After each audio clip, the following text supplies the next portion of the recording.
People say that the Hobbit book is epic. In this collection, we'll show you why. All was well, until one day they met a thunderstorm. More than a thunderstorm, a thunder battle.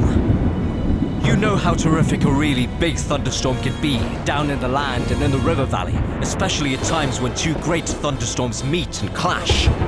More terrible still are thunder and lightning in the mountains at night, when storms come up from east and west and make war. The lightning splinters on the peaks and rocks shiver, and great crashes split the air and go rolling and tumbling into every cave and hollow. And the darkness is filled with overwhelming noise and sudden light. Revenge! The king unto the mountain is dead, and were I his kin that dare seek revenge, I laid low the warriors of old, and their like is not in the world today. Then I was but young and tender, now I am old and strong, a thief in the shadows! My armor is like tenfold shields, my teeth are swords, my claws are spears, the shock of my tail a thunderbolt, my wings are a hurricane, and my breath death.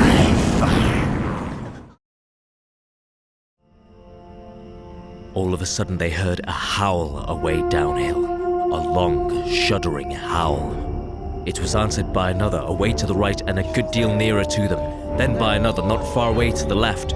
It was wolves howling at the moon, wolves gathering together. There were no wolves living near Mr. Baggins' hole at home, but he knew that noise. To hear it out in the forest under the moon was too much for Bilbo. Wolves of that sort smell keener than goblins, and do not need to see you to catch you. What shall we do? What shall we do? He cried. Escaping goblins to be caught by wolves! He said. Up the trees! Quick! Cried Gandalf, and they ran to the trees at the edge of the glade, hunting for those that had branches fairly low or were slender enough to swarm up. Then he thought the time had come to ask something hard and horrible.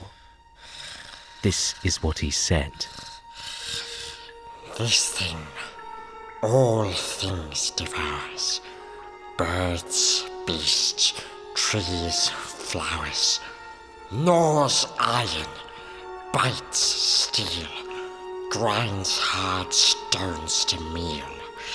Slays king, ruins town, and beats high mountain down. Poor Bilbo sat in the dark, thinking of all the horrible names of all the giants and ogres he had ever heard told of in tales. But not one of them had done all these things. He had a feeling that the answer was something quite different, and that he ought to know it, but he could not think of it. He began to get frightened, and that is bad for thinking. Gollum began to get out of his boat. He flapped into the water and paddled to the bank. Bilbo could see his eyes coming towards him. His tongue seemed to stick in his mouth. He wanted to shout out. Give me more time, give me time! But all that came out with a sudden squeal was... Time, time!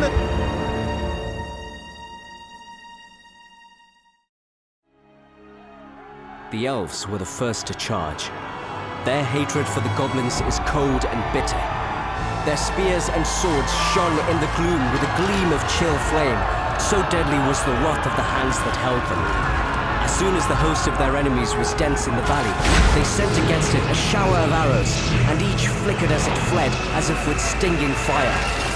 Behind the arrows, 1,000 of their spearmen leapt down and charged. The yells were deafening. The rocks were stained black with goblin blood. Just as the goblins were recovering from the onslaught and the elf charge was halted, there rose from across the valley a deep-throated roar. With cries of Moria and Dane, Dane, the dwarves of the Iron Hills plunged in, wielding their mattocks upon the other side.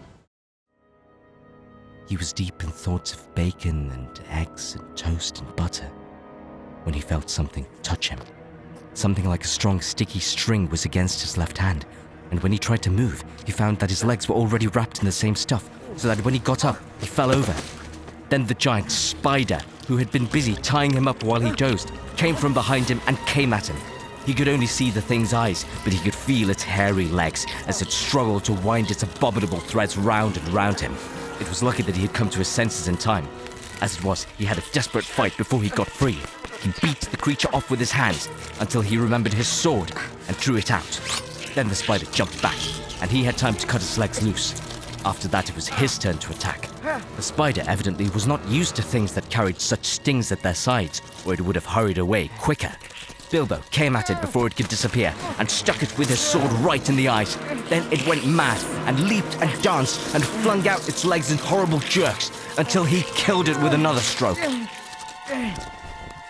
And then he fell down and remembered nothing more for a long while.